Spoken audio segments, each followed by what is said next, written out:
మననే చెప్పుకున్నాం laser weapons అన్నటువంటిది ఆల్రెడీ ఎప్పుడో మన దగ్గర డిఆర్డిఓ కనిపెట్టింది, కానీ దాన్ని ఆచరణలో తీసుకురాలేదు. చైనా వాళ్ళు తీసుకొస్తున్నారు. ఈవెన్ ఇప్పుడు ఇజ్రాయెల్ అయితే ఇరాన్తో యుద్ధం సందర్భంలో అలాగే డ్రోన్స్ని కంట్రోల్ చేయడానికి వాడుతున్నారు. అట్లాగే రష్యా వాడుతుంది ఉక్రెయిన్కి సంబంధించిన డ్రోన్స్ దెబ్బతీయడానికి అన్నటువంటిది. ఇప్పుడు ఇండియా తాజాగా పవర్ హుక్ అన్నటువంటి పేరుతో ఈ లేజర్కి సంబంధించినటువంటి వెపన్స్ని ముందుకు తీసుకొస్తుంది.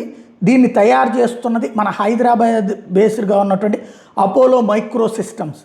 ఇది డిఆర్డిఓతో కలిసి ఒప్పందం చేసుకుంది. 10 కిలోవాట్ల లేజర్ వెపన్స్ని ఐడిడి అండ్ ఐఎస్ MK2 అనమాట. ఇవి ఇక్కడే తయారు చేస్తున్నారు. దానికి అక్కడ ఇది కూడా రంగంలోకి దిగడం అంటే మన TSIIC దానికి అనుమతి ఇచ్చింది ఫేజ్ 2లో. ఇక పైన వీటిని ఇంపోర్ట్ చేసుకోవాల్సిన అవసరం లేదు, ఎవరి మీద డిపెండ్ అవ్వాల్సింది లేదు.